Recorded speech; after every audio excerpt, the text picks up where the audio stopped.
The Reserve Bank of India in its annual report said that COVID-19 pandemic fueled the proliferation of digital modes of payments. As money grew on virtual platforms, so did the tech-savvy fraudsters. According to the National Crime Records Bureau, the cyber crimes saw a surge of 12% last year. And just like the real world, the law enforcement agencies are on toes to curb frauds in the virtual world too. And if you thought that just the elderly and technically challenged people fall prey to cyber frauds, then you're mistaken. Seasoned fraudsters who work full-time to cheat people have spared none. Let us see what methods these fraudsters adopt to swindle money.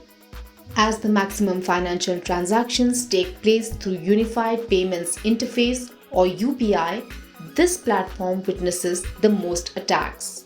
The fraudsters use a basic feature of UPI apps called Collect Request for cheating. The Collect Request feature on UPI apps lets you request others to pay you a specified amount. This type of fraud is more prevalent on platforms like OLX, Quicker, and Telegram. Assume that you are a seller who just listed your phone for sale on OLX. The fraudster will call you to show interest in purchasing the phone. He may even insist on paying in advance even without taking a look at the product. And in the next step, he will send you a UPI collect request after taking your phone number or the UPI ID.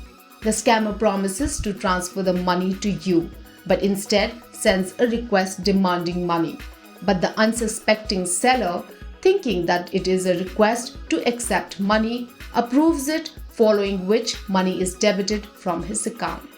The most important thing to remember here is that receiving money via UPI takes no effort and you are not required to enter a PIN for that.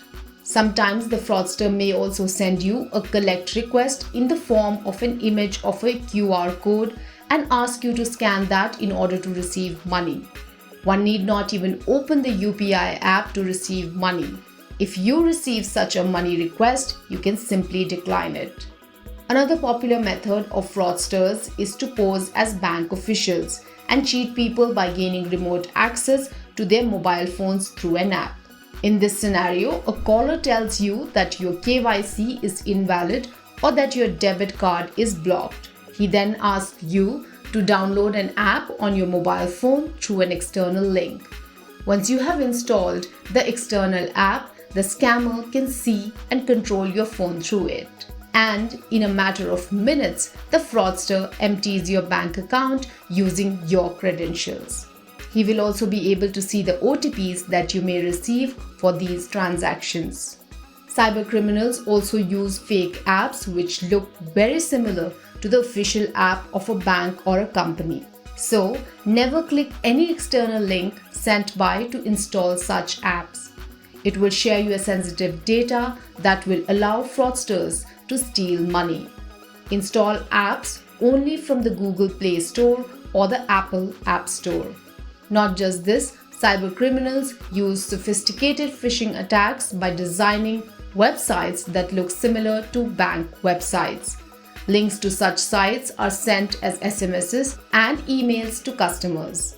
Customers are then persuaded to enter sensitive information, including internet banking credentials, which is used to make fraudulent transactions. So, users must verify the URLs of the website more than once to stay safe.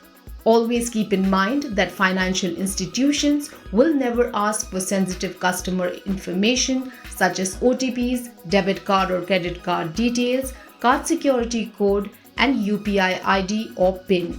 And if you realize you have been cheated, alert your bank immediately, as that may help in recovery.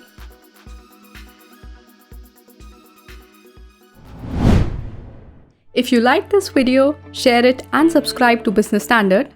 For more news, views and insights, log on to www.business-standard.com. Do also follow us on YouTube, Twitter, Facebook, Instagram, Telegram and LinkedIn.